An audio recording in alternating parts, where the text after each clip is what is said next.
Well, in a related development, Professor of International Relations Sadeeq Abba at the University of Abuja accused Donald Trump's threats as being a vendetta against President Bola Tinubu for allegedly supporting the Democratic presidential candidate Kamala Harris in the last U.S. election. Well, this is what he had to say. What the Americans are looking for in this country are something greater, their own interests. Yeah. What are those interests by your own assessment? Three things. Number one, to stop Tinubu from becoming president in 2027. Really? Yes, because Tinubu... Are you sure on that? I can swear with my Quran. Because Tinubu was among the people that contributed money to give it to Kamala Harris for her campaign.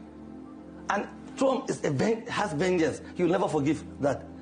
Look, what Trump is coming to Nigeria to do is not about Nigerians, Christians, or Nigerian Muslims. It's not about Northerners or Southerners. It's why did Tinubu, through France, mobilize? He's not alone. There are a lot of international presidents, including Macron, that mobilized money for Kamala Harris because they knew if Trump becomes American president, there's going to be a problem for the whole world. That's the first reason.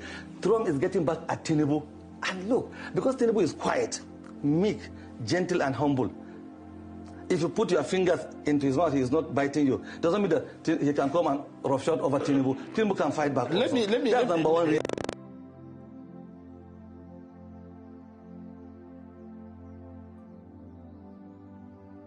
All right, well, all manner of narratives are emerging.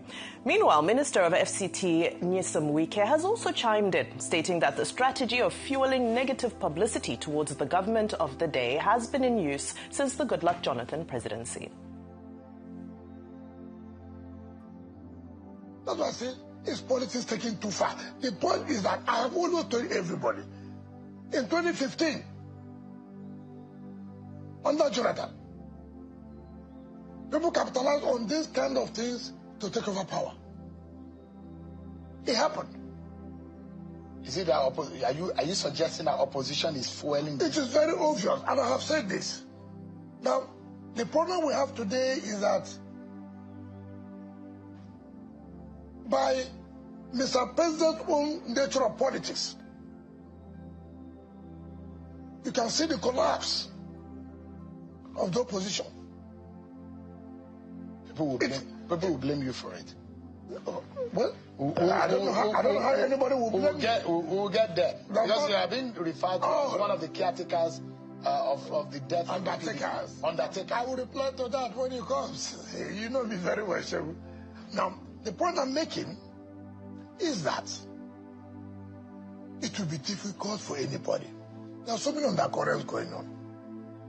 The opposition today has seen that look. The way it is, no party is ready, no party is prepared to challenge the president's return to power. Now what do? Should we allow him to just go in like that without challenges? We must do something. Well, one thing is certain, everybody is entitled to their own opinion and their own analysis of this situation. Dr. Abasi, I'll come to you. So many narratives are emerging out of this, and understandably so. Well, it's to be expected. There will always be conspiracy theories. There are those who have said, President Tinubu supported Kamala Harris. But I have not seen any concrete evidence. What I've seen is just conspiracy theory in that regard. But there are persons who say that part of the problem is that Nigeria is too close to China. That China is doing all the mining contracts in Nigeria, and, we're not supposed to support China or relate with China in the multipolar world. There are people who say that Nigeria's position with the third-party dumping of rejected immigrants in the United States is part of the problem. And Nigeria was very clear that we have enough problems here. We don't want to be a dumping ground for Trump's policy of dumping people on other countries. Sudan may want people from the U.S. Ghana may be happy with rejects from the U.S. Sudan, which is a war zone, may be willing. Eswatini may provide a safe haven for people, but that Nigeria, we don't want to get involved. Also, Nigeria, foreign policy is about the two-state solution. And Nigeria has been saying the people of Gaza, they deserve to be treated humanely as possible, in accordance with international customary law. Now, all of those things, there is nothing that Nigeria has done that is a violation of customary international law. But the major part of it is that, look, who appoints Donald Trump as a policeman of the world? And we have made a point about sovereignty. The security chiefs have also made the point about, sovereignty. But the Nigerian government is taking the right tone so far, conciliatory, that we welcome cooperation to deal with, security challenges, which we acknowledge. The new security chiefs say we are trying our best.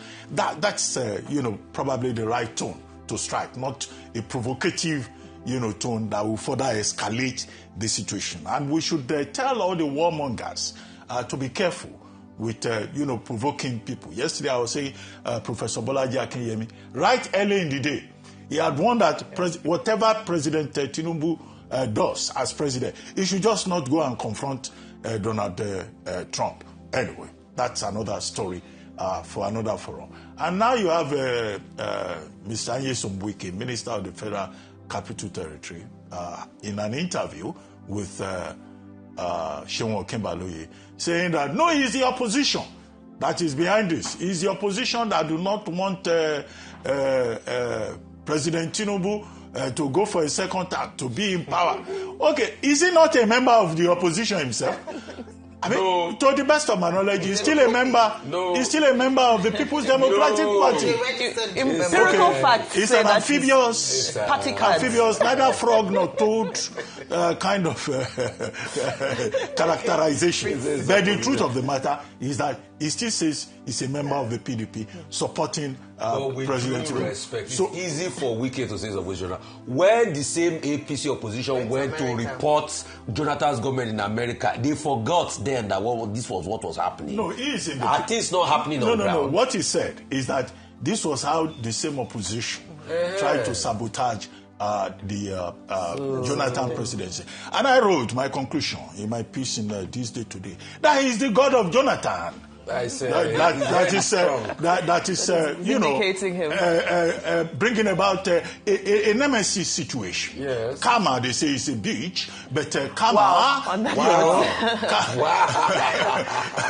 karma can also be very interesting and can be very instructive. And that is why politicians should learn their lessons. That when you say you are playing politics today, you are allied to today. Maybe your adversary tomorrow. And that's why you must lead with a proper sense of balance and a sense of history.